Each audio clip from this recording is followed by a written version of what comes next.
I've been a nurse for 17 years, 12 of those in emergency rooms at County Hospital, and I've learned that people carry their secrets. Sometimes, literally. The night of February 3rd, I learned this in a way I'll never forget. His name is Michael, though we didn't know that at first. We knew him as John Doe, the way you do when someone comes in unconscious. Campus security found him on a park bench behind the office building at 2:15 in the morning. Temperature was 19 degrees. The officer who brought him in, Daniel Crow, said Michael had been sitting there for an hour at least, probably longer, completely non-responsive. Frost on his eyebrows, his coat, this old, dark thing, probably once been black, maybe in 1995, was the only thing keeping him alive. I was working the graveyard shift, 12 p.m. to 8 a.m., though on nights like this it never feels like work. It feels like existing in a different world. The waiting room is quiet at 2:47 a.m. The streets have emptied themselves. It's just us and whoever can't keep themselves out of our building. They brought him through the emergency entrance on a stretcher. He wasn't moving. His skin was gray. Lips had that blue undertone that means your body is shutting down systems it thinks aren't essential. Breathing still there, but shallow. Pulse present but thready. The kind of case where you move fast because every minute without warmth is another minute his body temperature is dropping. I was assigned to his intake. I cut his clothes away the way we do. Hospital protocol. You need to see what you're working with. You need to check for wounds, bleeding, trauma, anything that needs immediate attention. His shirt came off. His pants came off. His boots came off. And I could see his feet were actually intact. Better than I expected, honestly. The homeless who spend winter outside, their feet tell stories you don't want to read. But his coat, this thin, torn, inadequate coat that was somehow his lifeline. I was cutting it away from him, and that's when I felt it. Something hard, something that wasn't supposed to be there. At first I thought it was something he'd stolen. You see that sometimes. Someone picks up something without knowing what it is, and it ends up in their pocket, in their lining, wherever. But this felt deliberate. It was sewn into the coat, stitched in tight. I paused. My gloved fingers traced the stitching along the interior lining. The seam was precise, methodical. Not the hasty work of someone hiding contraband. This was someone who cared. Someone who'd taken time to do this properly. "Hold on," I said to myself. I looked at the coat more carefully. The outer fabric was falling apart, stuffing coming out, patches sewn over patches, the color of old smoke and rust. But the inner lining, where the seam was, the thread was thick, institutional blue, the kind they issue in military supply. The stitches were evenly spaced. Military stitching. I knew that stitching because my father taught me how to do it when I was 12. He made me repair a uniform jacket with his hands over mine, teaching me to stitch the way they do, tight, even, permanent. I opened the seam carefully.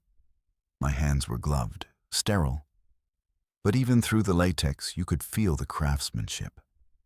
Someone had taken time with this. Someone had hidden this very carefully. Someone had needed it to stay hidden, but also needed it to stay intact. It was a medal of honor. I felt the weight of it first, heavier than you'd expect. Then I saw it. The ribbon, blue and white. The gold disc hanging from it, catching the fluorescent hospital light and throwing it back like it was somehow too good for this place, too bright for a hospital bay in February. I held it without thinking. Just held it.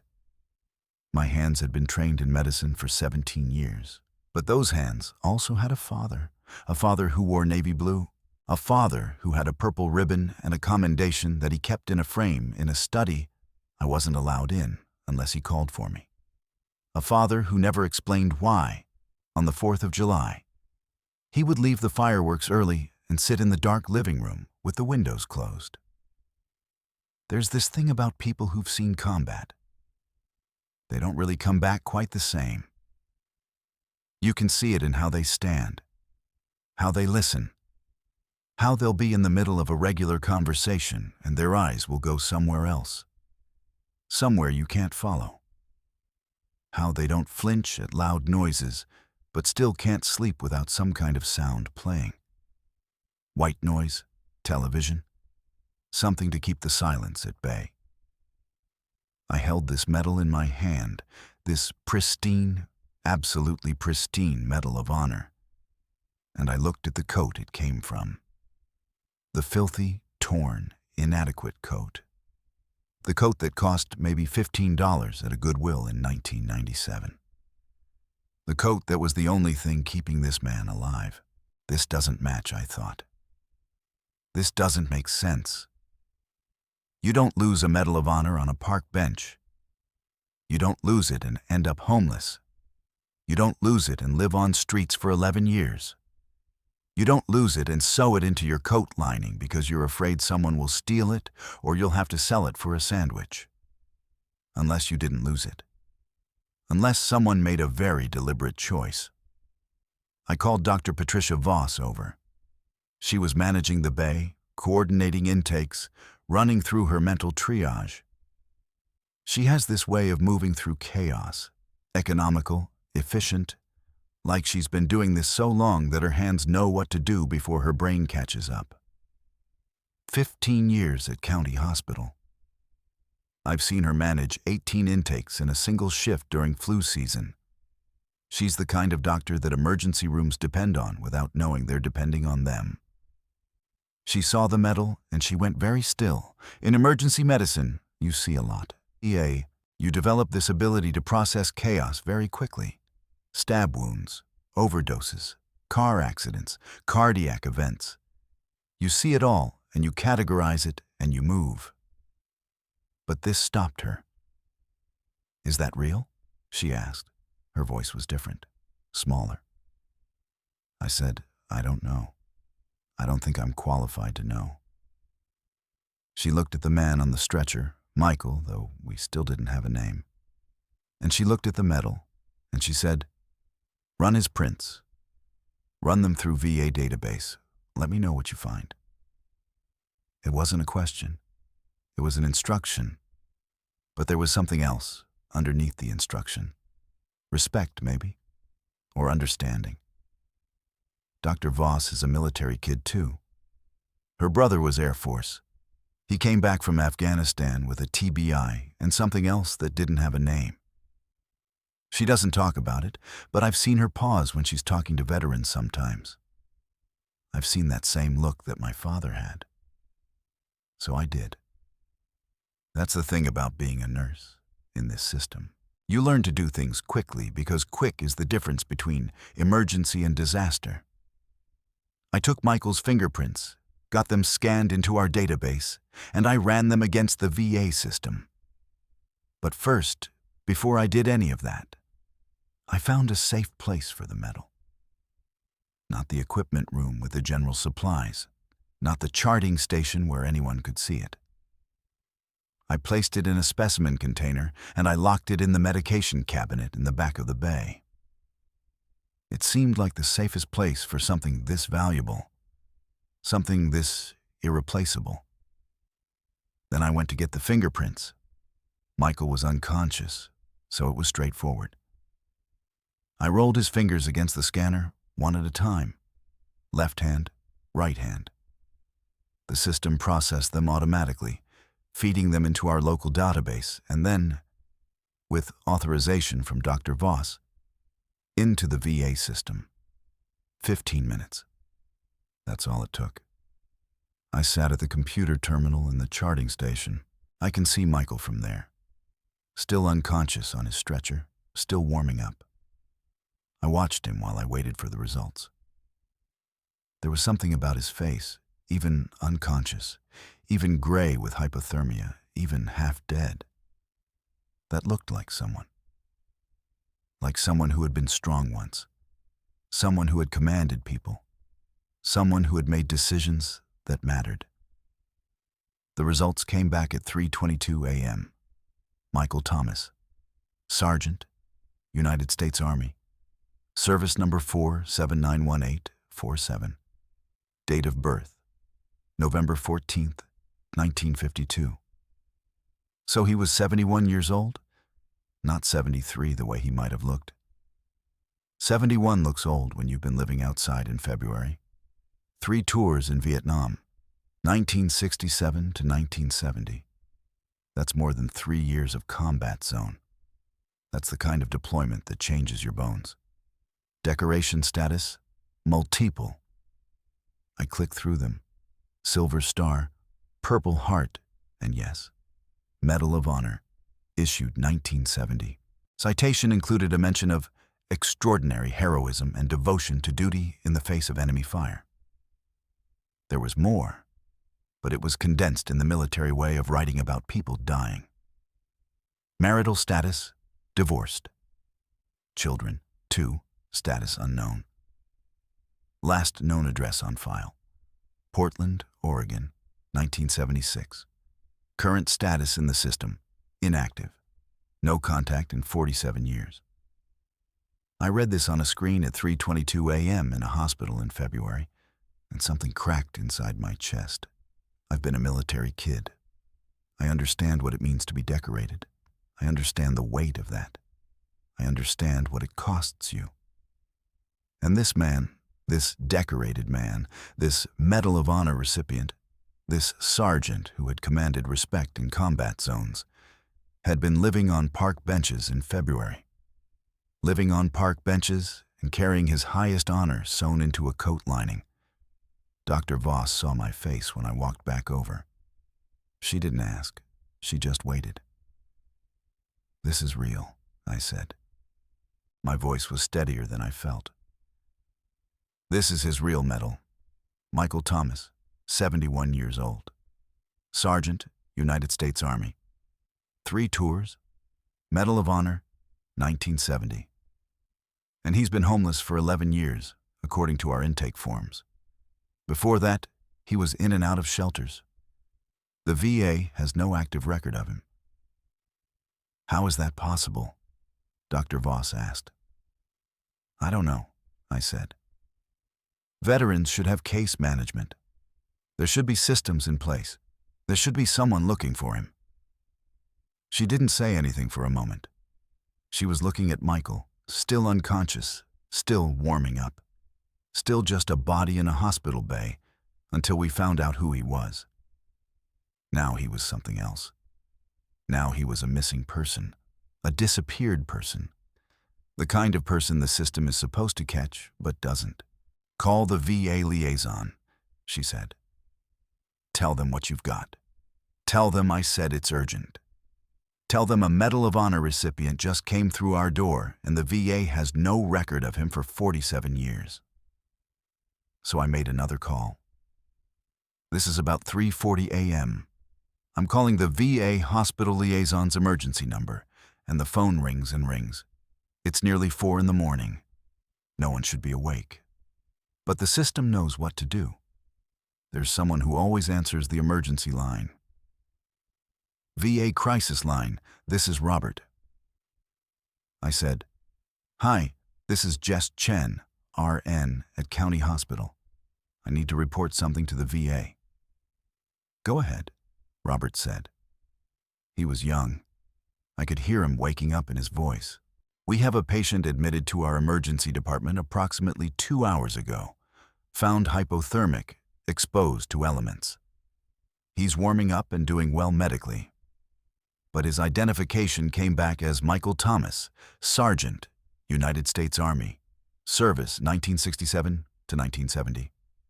3 tours Vietnam. He has a Medal of Honor." Silence on the other end. Long silence. "The Medal of Honor?" Robert said. His voice changed. Not young anymore. Alert. "Yes. We found it sewn into his coat lining. His fingerprints came back and his service record is clean and decorated. But the VA has no active record of him since 1976. No case management, no contact, nothing. Hold on, Robert said. I heard him get up. I heard him moving. Don't hang up. Don't go anywhere. I'm getting my supervisor. I waited. County Hospital at 3:40 a.m. is quiet in a way that daytime can never be. There's a different energy to the night shift. The waiting room is empty.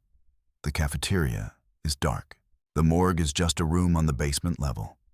Everything is slower. Everything is heavier. Robert came back. There was another voice, older, more authority. This is Director Marcus. You have a Medal of Honor recipient at County Hospital? Yes, sir, I said. Medal of Honor, Silver Star, Purple Heart, 3 tours Vietnam, 1967 to 1970. Service record clean and complete, but no VA contact for 47 years. We need to see him, the director said. We need to verify. We're going to send Captain Michelle Okafor. She's our veterans liaison. She'll be there in 40 minutes. Make sure he's stable. Make sure no one discharges him. Make sure that medal stays with him. Understood, I said. And nurse? The director said. Thank you for looking. It was a strange thing to say. Thank you for looking. Like people don't look. Like it's not normal to look. Like most people probably wouldn't have noticed a Medal of Honor sewn into a coat lining. Most people probably would have treated it as evidence or confiscated it or just let it disappear into the system the way things disappear in systems. But Dr. Voss had told me to look. And I had looked. And that had changed something. Waiting is the hardest part of medicine. Everyone thinks it's the action. Everyone thinks it's making the decision and executing it. The moment when your hands do something that matters. But it's waiting. It's the hours between when you set something in motion and when you find out what happens. It's holding still while something you've started moves through systems and bureaucracies and other people's shock and disbelief. I stayed with Michael. I monitored his temperature, getting it up degree by degree. I ran warm saline through his IV. I checked his oxygen saturation and his heart rate. I watched his face. I thought about what it would be like to have a Medal of Honor and to be homeless. I thought about what choices lead to that. I thought about trauma in the ways only someone who grew up with it can understand. Michael woke up at 4:15 a.m. He came back to consciousness slowly, the way people do when they've been that cold. His eyes opened first, blank, unfocused, like someone surfacing from deep water. Then his body remembered it was alive, and he started shaking. Involuntary shaking, the kind that means your core temperature is so low, your body is just trying to generate heat any way it can. The rewarming process is dangerous. You can die from being warm again if you're not careful. Your heart can stop. Your blood pressure can crash. Things that seem fine can suddenly become emergencies. I was at his bedside. I'd been there since we brought him in, monitoring his temperature, watching for complications. Exposure can kill you in the moment, sure, but it can also kill you after. That's what people don't understand. You can survive being that cold and then die anyway when you start to warm up. It's called rewarming shock. I'd pulled a chair close to the bed around 3:50 a.m. when I realized I wasn't going anywhere. Not yet. There was something about this man. Something about the medal. Something about the whole impossible situation that made me stay close. I'd adjusted the IV bags, checked his oxygen saturation every 5 minutes. But mostly I just watched him, waiting, knowing something was coming. When his eyes opened, I was right there. "You're safe," I said to him.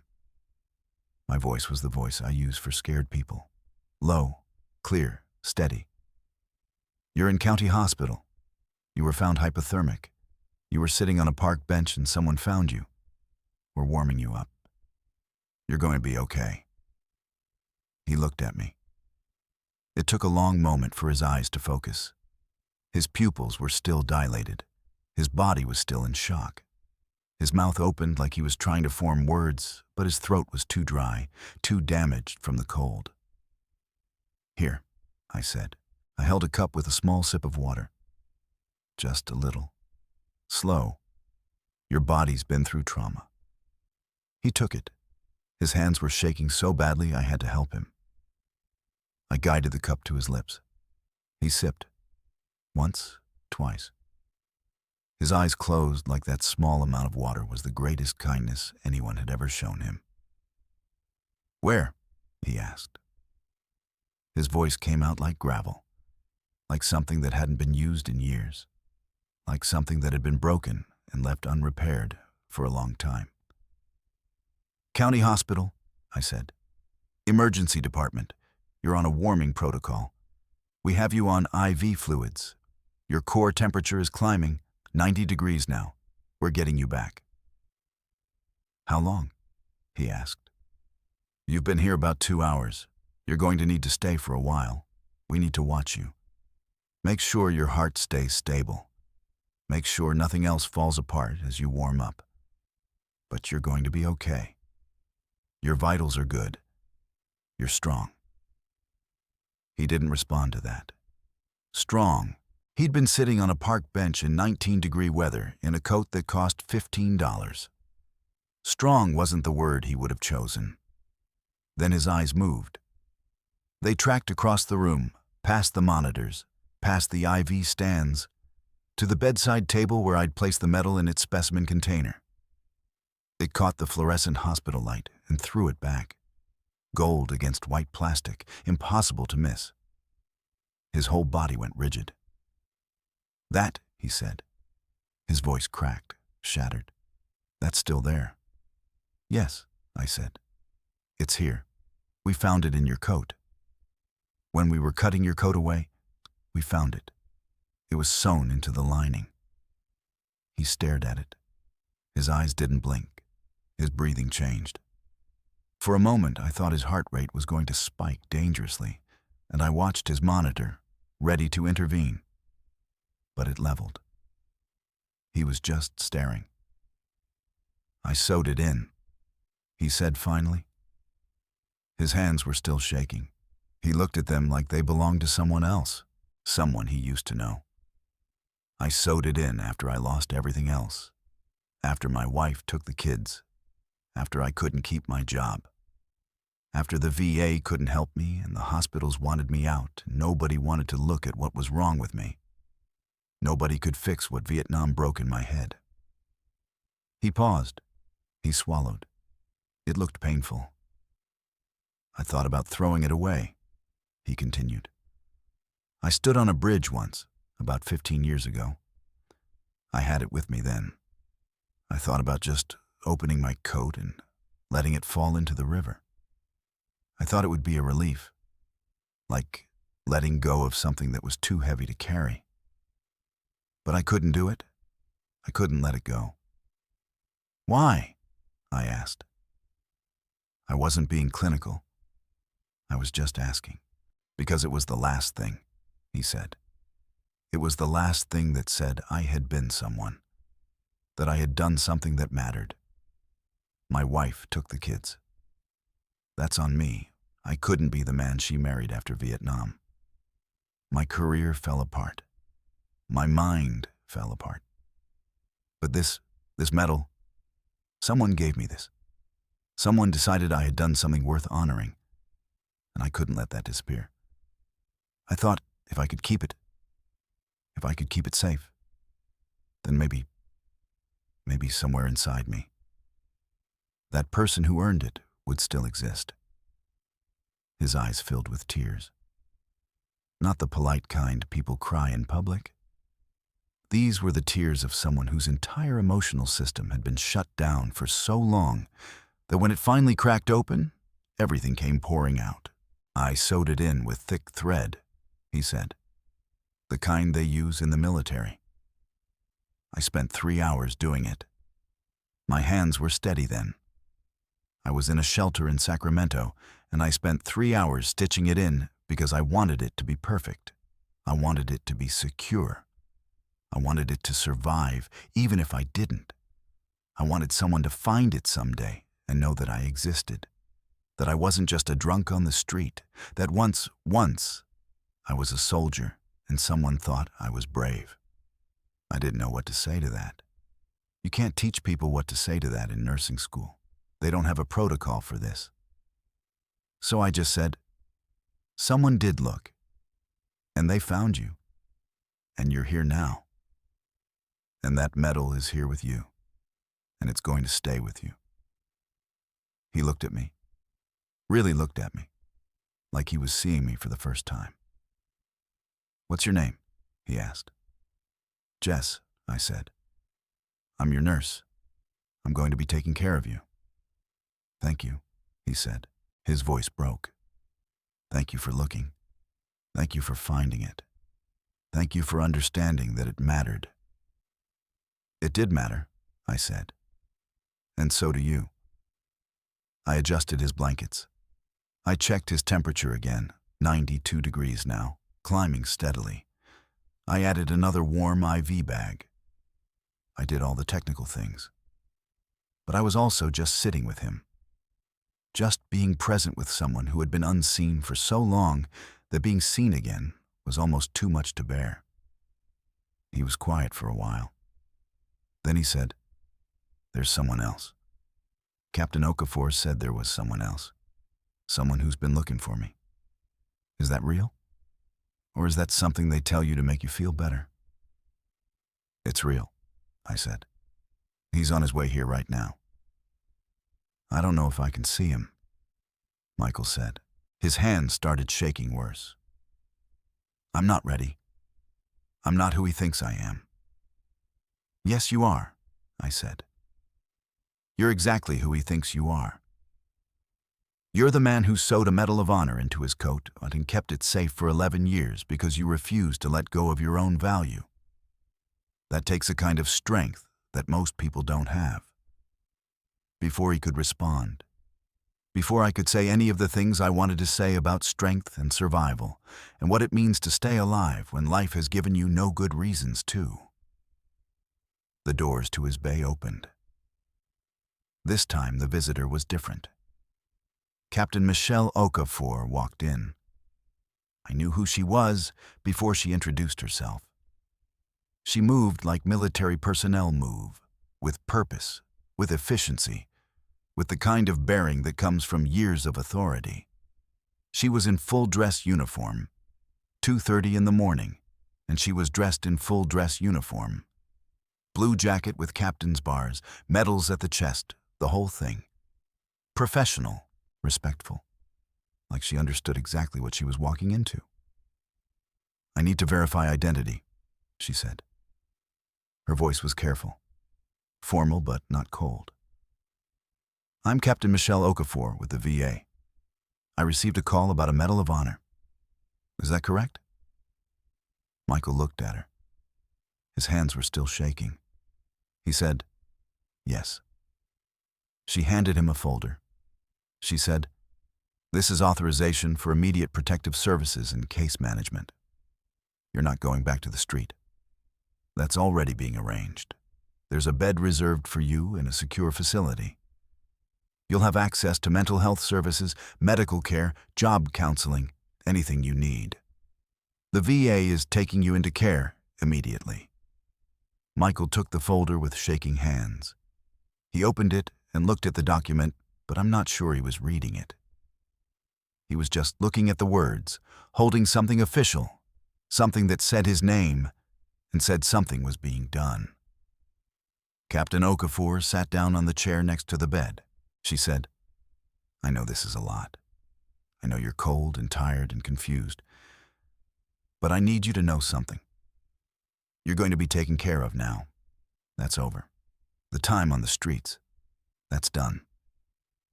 "How did you find me?" Michael asked. "We didn't," she said. "The nurse found you. Your fingerprints came back through our system. And there's someone else. Someone who's been looking for you. Someone who never stopped looking. Michael's face changed. His eyes filled with something. Fear, maybe. Or hope. Hope is a dangerous thing. I've seen it kill people who've been disappointed too many times. I've seen it save people who had nothing else. I can't, he said. I can't see anyone. I'm too... It's okay, Captain Okafor said. He knows. He's been waiting 47 years. He can wait a little longer. But he is coming. He's in the building now. She stood up. She said, I'm going to make some calls. I'm going to coordinate some logistics. But Nurse Chen is going to stay with you, and she's going to take care of you. And in a little while, someone's going to walk through that door who you remember. And everything that happened before now, all of that gets different. She left. She moved with purpose, the way people in the military do when they understand what needs to be done, and they're going to do it. I stayed with Michael. I got more warm fluid into his IV. I checked his temperature, up to 93 degrees now, getting better, getting closer to normal. I asked him questions the way you do in emergency intake, but different, not clinical, human. What's your first name? I asked, though I already knew. Michael, he said. Michael Thomas. And how old are you, Michael? 71. Born in 52. Do you have allergies? No allergies. Any medications you're taking? No.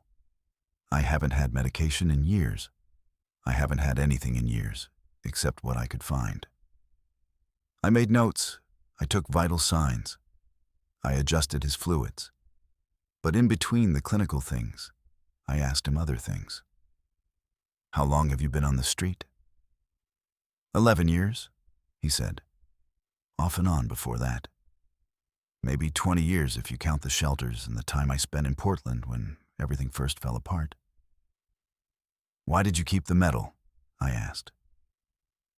He was quiet for a long time. Then he said, because someone I respected trusted me with something that mattered. And even if I couldn't keep anything else, I could keep that.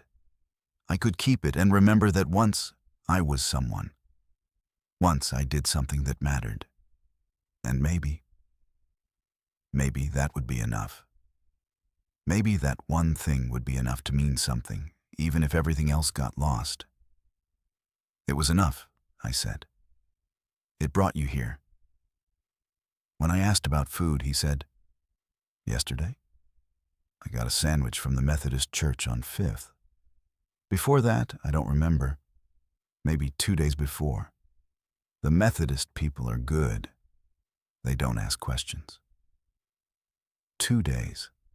And he was still functioning, still moving, still here. When I asked about medical history, he said, nothing major. I had some trouble with drinking for a while, about 6 years ago, maybe longer. But I've been clean for 6 years now. When you're on the street, you learn you need to stay sharp. Alcohol makes you stupid, and stupid is dangerous. 6 years. Living on the street. Clean and sober. I've seen that before, that kind of strength it takes. The kind of strength that looks like nothing to everyone else. The kind of strength that gets called laziness or failure instead of what it actually is. The hardest work someone can do. You should be proud of that, I said. He looked at me. Am I supposed to be proud? Is that what I'm supposed to feel? I didn't answer because I didn't know. I've been a nurse for 17 years, and I still don't have answers to some questions. At 5:35 a.m., Captain Okafor came back. She pulled up a chair and sat with him for a few minutes, updating him on logistics. A bed at the VA hospital, a case manager assigned, mental health services on standby, everything coordinated, everything organized. At 5:42 a.m., the doors opened again. General Robert Hartley came through the door like he'd come through 100 doors in 100 hospitals and military installations. Composed. Controlled. But when he saw Michael lying in that bed, every bit of that control cracked like old paint. He was 74 if he was a day, with white hair cut military short and the kind of bearing that only comes from wearing rank for 40-plus years. His dress uniform was perfect. Not a wrinkle. The jacket pressed to knife edges. The medals at his chest caught the fluorescent light the same way the Medal of Honor did. Each one a story, a deployment, a moment where he'd chosen to be the kind of man who kept looking. He stopped in the doorway for a moment. Just stopped. His eyes found Michael on the bed. And something happened in his face that I'd never seen before in a hospital setting. It was like watching someone's entire emotional weight shift at once. All of it. 47 years of it. Landing in that one moment. "Jesus Christ," he said. His voice wasn't professional anymore. It was just a man, shocked at finding something he thought he'd lost forever. "I found you. I actually found you." Michael looked at him. His eyes filled with tears that ran down his weathered face without shame. His hands gripped the hospital blanket like it was the only thing keeping him tethered to reality. "General Hartley?" he asked. His voice was uncertain, like he was asking permission to hope. "Yeah," Hartley said. His voice cracked. "Yeah, it's me, Sergeant. It's really me. And I found you. After all this time, I finally found you." Captain Okafor looked at me. She tilted her head toward the curtain. I understood. Some moments need privacy. I moved to the other end of the bay and pulled the curtain halfway closed. I could still see them. I had to, for medical monitoring. But they had the illusion of privacy. They had a space where they could be just two men who hadn't seen each other in nearly 50 years and never thought they would again. General Hartley pulled a chair over and sat down next to Michael's bed. He didn't touch him. Not immediately. He just sat there looking at him like he was trying to memorize his face, like he needed to be absolutely certain this was real. That it wasn't another dream, another false lead, another possibility that would disappear like all the others. "I've been looking for you since '76, the general said finally. His voice was steady now, but there was emotion underneath it. The kind of emotion that military training teaches you to carry like a weapon. Always with you, always ready, but kept carefully controlled. Since the day you disappeared from Portland, I had investigators looking. I had friends looking. I put out inquiries through channels. I contacted the VA personally and gave them your name, your service number, everything. I told them I needed to find you, that it was important, that you were important. And nobody could tell me what happened to you. It's like you vanished, like you walked off the face of the earth and left no trail." Michael stared at him. His eyes were swimming, unfocused, like he couldn't quite believe what he was seeing. "I did vanish," Michael said finally. "That was the point. That was the whole idea from the beginning. I didn't want to be found. I didn't want anyone to remember me the way I was, the way I became. I wanted to just disappear. That seemed easier. That seemed kinder to everyone, especially to you." "I know," the general said. "And I respect that. I respect that choice you made. But I kept looking anyway, because I had to. Because some things you don't let go of. Not because you can't, but because you won't. Some people matter too much." He leaned back in his chair. He was quiet for a moment, gathering himself. I watched his hands. Military men, when they're being emotional, their hands always tell you the truth. His hands were trembling slightly. "I was a lieutenant when you were my squad sergeant," he said. We were running patrol near Bin Long Province, 1969. You remember that operation? Michael nodded slowly. He remembered. We got caught in an ambush, the general continued. I think it was NVA, maybe Viet Cong. I never was quite sure in all the chaos. All I knew was that I was pinned down with maybe 40% of my squad, and we were taking fire from two sides, and I couldn't figure out how to get us out of that situation. I was frozen. Just frozen, the way sometimes happens in combat. Your brain locks up. Your whole system goes into shock. I couldn't think. I could only see the muzzle flashes and feel the noise and know with absolute certainty that I was going to die on that hill. The general paused. His hands were folded in his lap. Military posture even while sitting in a hospital room. Even after all these years. You came and got me, he said quietly. You didn't do it safe. You didn't do it smart. You moved across open ground. You were completely exposed. You took shrapnel. I remember seeing blood on your arm, seeing your sleeve torn up.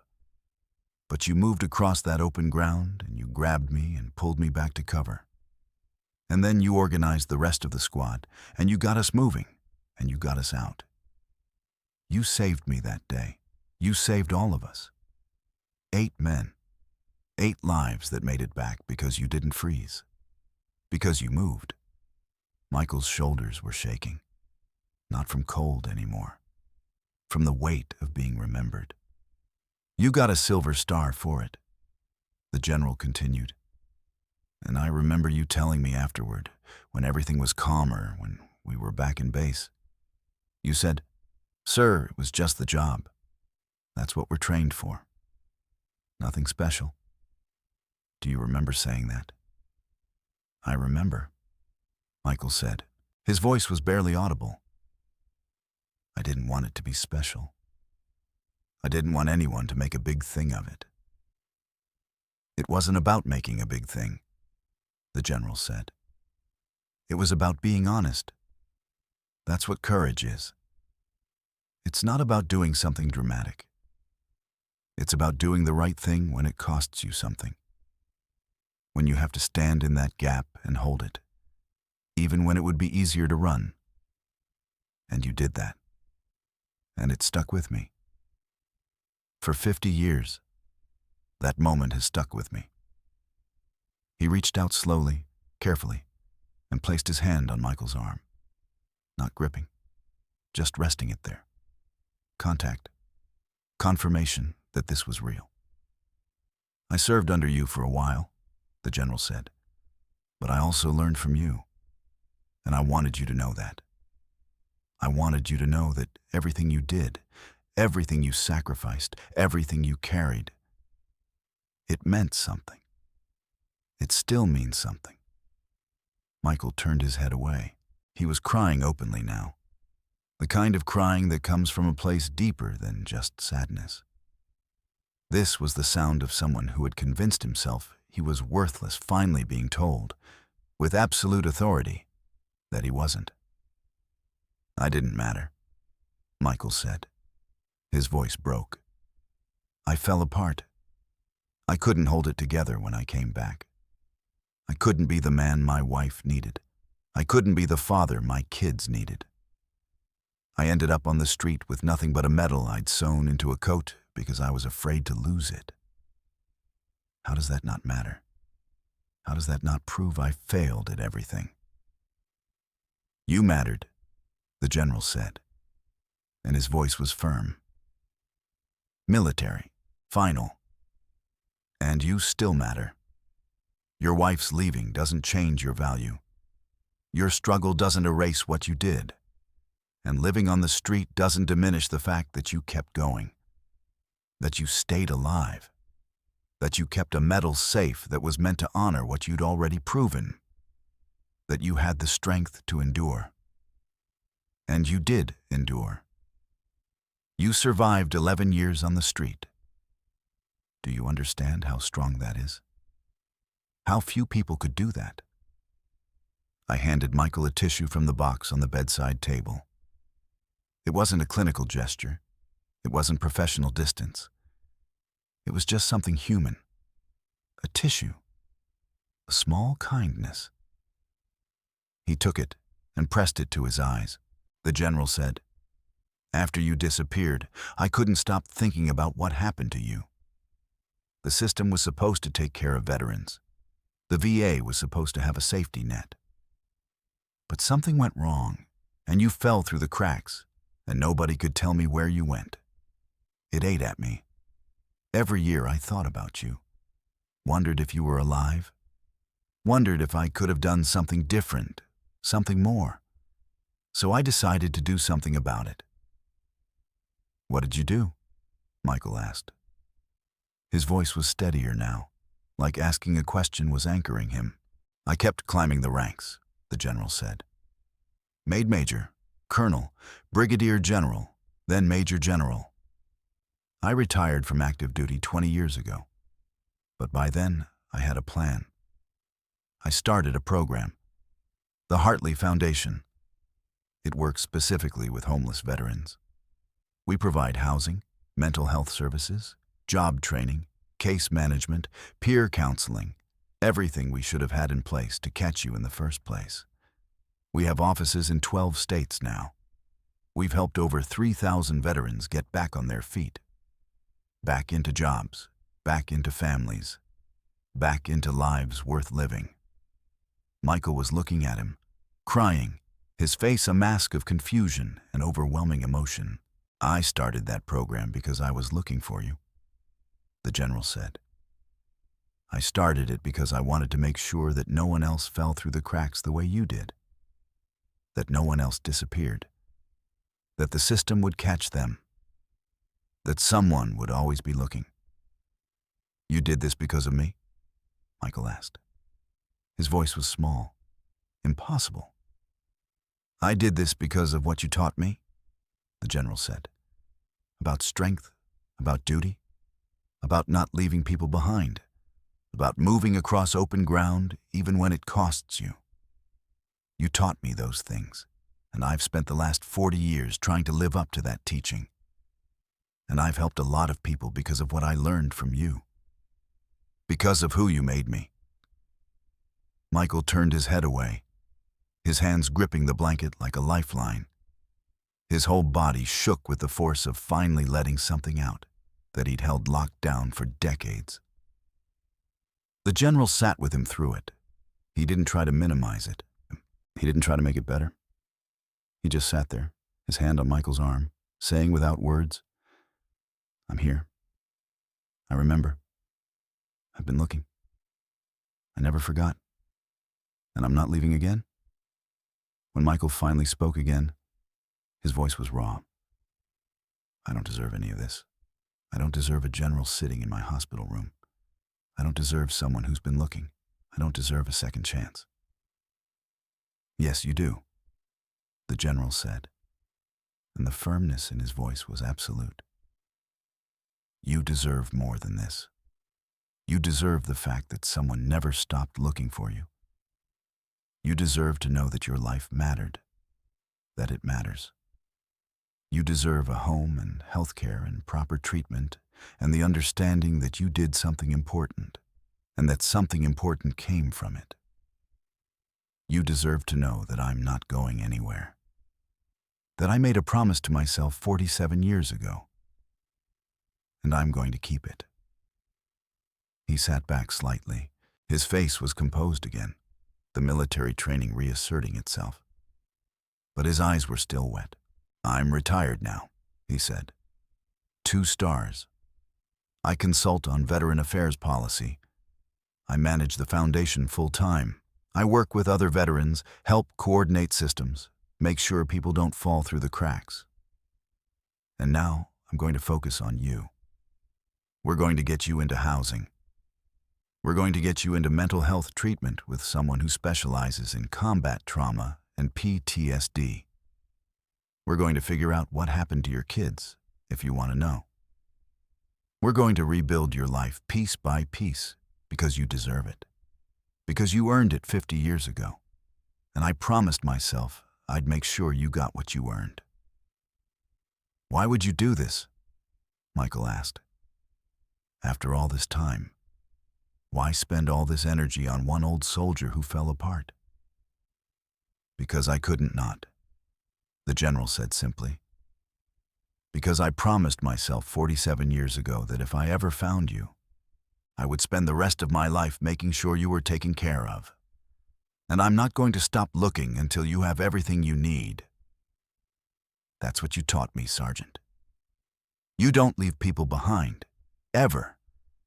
And I'm not leaving you now. I watched them talk. The sun started to come up outside the hospital. I could see it through the window, turning the darkness into gray, and then into color.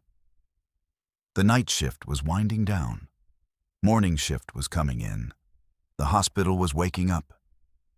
General Hartley stayed with Michael for 3 hours. I could see them from where I was working, across the bay. The general pulled his chair closer. They talked about the in-between years, what Hartley had done, how he'd climbed the ranks, how he'd built the foundation. They talked about Michael's experience, carefully, the way you do when you're approaching deep wounds. Hartley talked about his own struggles with command, with the weight of decisions made in combat, with the survivor's guilt that nobody tells you about when you leave the military. At one point, around 6:15 a.m., Michael asked something I couldn't quite hear, and Hartley answered, "Yes, every year, every single year on the anniversary of the day you disappeared. I thought about you. I wondered if you were alive. I wondered what you were doing. I wondered if there was something else I could have done to find you sooner." Michael said something back. I couldn't hear it, but I saw his hand come up and touch Hartley's arm. Just a touch. Just contact. Just acknowledgement that this man's loyalty had been real, that it had been earned by Michael's actions 50 years ago and never let go of. At 6:30, a supervisor came and asked me to do my charting. I made my notes on Michael's admittance. I documented everything: the medal, the fingerprint match, the VA confirmation, the general's arrival, but I also documented something else. I documented that at 4:47 a.m. on February 3rd, in a hospital emergency room during a quiet night shift, a decorated soldier who had been lost for 47 years was found. That he had sewn his highest honor into his coat and carried it through 11 years of homelessness. That someone had never stopped looking for him. That sometimes the system works. Sometimes people look. Sometimes they look hard enough and long enough to find what matters. Hartley left at 6:45 a.m. He had calls to make to the Hartley Foundation, to housing coordinators, to mental health specialists, to a network of people who'd spent decades working because a general had decided to make sure it never happened again. Before he left, he stopped at Michael's bedside and put his hand on his shoulder. They didn't speak. They didn't need to. The hand said everything. I finished my shift at 8 a.m. Before I left the hospital, I walked back to see Michael. He was awake. His color was significantly better. His breathing was easier and more stable. His core temperature was back to normal. We'd gotten him to 98.6 degrees by 5:30 a.m. He looked like a man who had been cold for a very long time and was finally beginning to warm up. Not just physically, something deeper. I said, "How are you feeling?" Michael said, "Like I'm not real. Like this might not be real. Like I'm going to wake up on that bench and it was all a dream. Someone finding me. Someone looking. A general who remembers me. It doesn't feel possible." "It's possible," I said. "It's all real. You're here. You're safe. You're going to be okay." He was quiet for a moment. Then he said, "He was always going to be a good man. That's what I remember about him, even after all these years." As a young lieutenant, he was the kind of officer who remembered names, who asked about families, who knew the men under him, who didn't think he was better than his men, even though he outranked them. That was rare. That was special. And I knew, even then, that he was going to do important things. I just didn't know they'd be important because of me. I said, "He never forgot you." "I know that now," Michael said. "After all these years." He remembered. And he did more than remember. He did something with it. He turned something hard into something that helped people. He said it was what I taught him. But I think I learned it from him. I learned it by watching what he became, by knowing that there was a lieutenant I served under who was going to grow up to be the kind of man who didn't let people disappear, who built systems so that the next person wouldn't fall through the cracks. "You should rest," I said. "Your body's been through a lot. You need to recover." He nodded. He said, "Thank you. For everything. For looking. For seeing the metal. For not just letting it disappear into some property room. For understanding that it mattered." "I'm glad I was here," I said. And I meant it. I left that day thinking about the story we're not always told. The story about the people who mattered to other people long after they've disappeared. The story about institutions that fail, but about humans who refuse to stop trying. The story about a medal sewn into a coat lining as a way of saying, "I was here, I mattered, I didn't disappear, and I'm going to keep this until someone remembers that I was a person." Michael stayed at County Hospital for 11 days. Hypothermia treatment, monitoring for complications, basic medical care, psychiatric evaluation, and physical rehabilitation. But more than that, he stayed while General Hartley and Captain Okafor coordinated a full transition plan. The VA worked with the Hartley Foundation to arrange immediate placement. There was no question of Michael going back to the street. That door had closed. The general used his connections strategically. First came transitional housing, a safe place for 30 days while they sorted out paperwork, benefits, and permanent placement. Then came permanent housing in an apartment in the city, with support services built in. A case manager, mental health appointments scheduled. VA healthcare reestablished. Everything that should have been in place in 1976. But the job was the thing that surprised everyone. Within 3 months, Michael was working as a peer counselor at the VA hospital. Not in some generic capacity. He was working specifically with homeless veterans, with people who were in crisis, with people who had disappeared into the system the way he had. He was the one who understood what they'd been through because he'd been there. He was the one who could sit across from someone and say, "I know what the street is like. I know how it feels when the system fails you. I know how it feels to be invisible. I know how it feels to think no one will ever look for you. And I'm here to tell you that's not the end of your story. That someone is looking, someone cares, someone is going to try." The first person he helped was a veteran named David, who'd been living under a bridge for 7 years. Michael recognized the look in David's eyes because he'd seen it in his own mirror. He spent hours with David. He shared his own story. He talked about the medal in the coat. He talked about what it meant to have something you carried that proved you'd existed. David got into housing within 6 weeks. Then came Sarah, a female veteran who'd been assaulted on the street and had PTSD compounding her PTSD. Michael got the best mental health specialist he could find to work with her. He sat through some of her sessions. He told her that healing wasn't linear. He told her that some days were going to be harder than others. He told her that the fact that she was trying was enough. Sarah started a job training program. By the end of his first year, Michael had helped facilitate housing and services for 42 homeless veterans. General Hartley presented the statistics to the foundation board. 42 people back off the street. 42 people with stable housing. 42 people with cases managed. 42 families that might be rebuilt. 42 stories that didn't end under a bridge in the cold. 3 months after that first night, Michael came back to County Hospital to see Dr. Voss and me.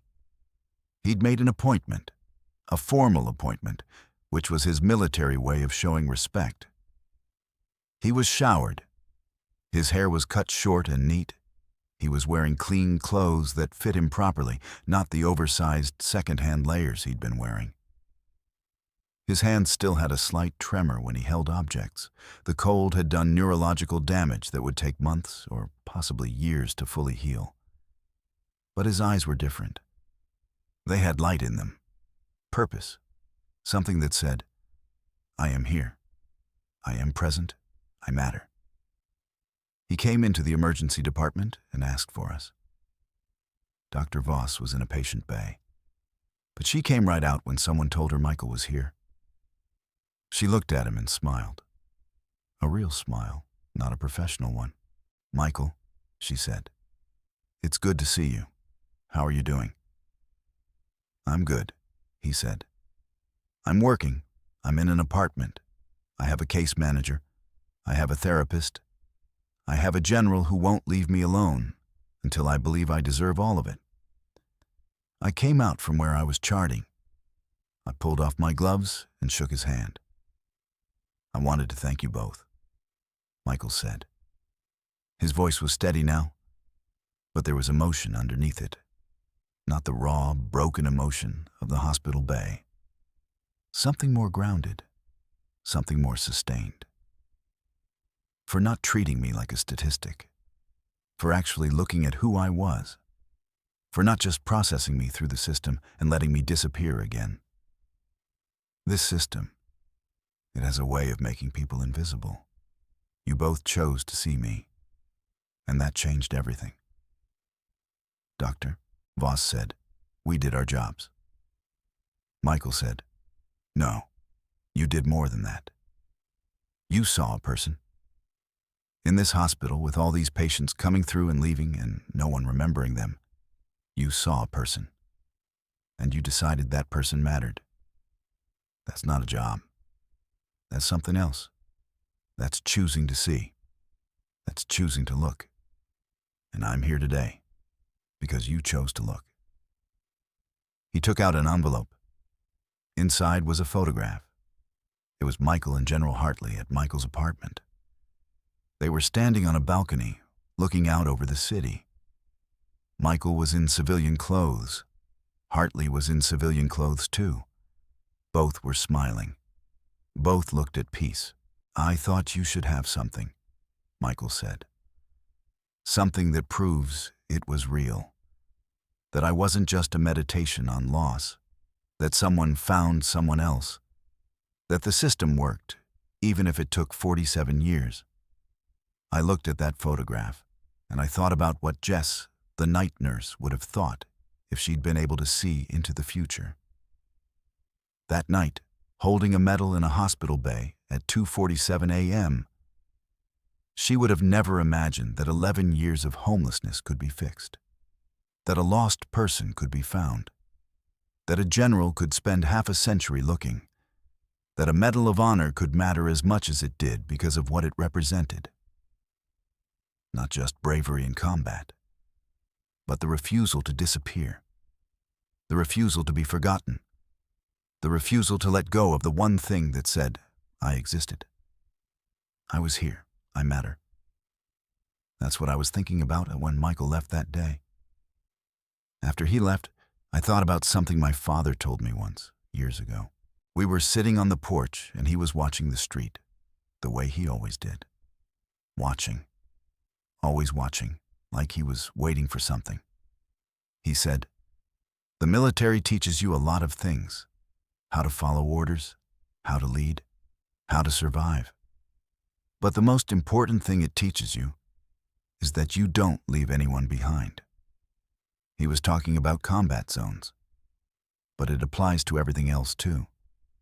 It applies to the street. It applies to the invisible people. It applies to the people we walk past every day and choose not to see.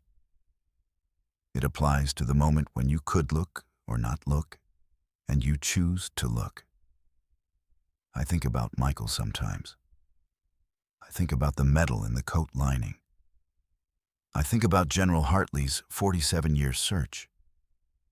I think about all the people we've lost who could be found if someone decided to look.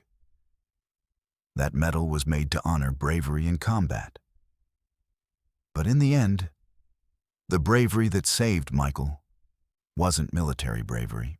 It was the bravery of a general who refused to let someone else's trauma become the last word. It was the bravery of a doctor and a nurse who looked closer when something didn't match. It was the bravery of someone who sewed a medal into a coat lining and said, "I'm still here, I still matter, someone might still find me." And most of all, it was the bravery of looking, of actually looking at people instead of looking past them, of deciding that someone mattered enough to pay attention to. In a hospital emergency room at 2:47 in the morning, that's exactly what happened. And sometimes, that's the entire story. Sometimes that's enough.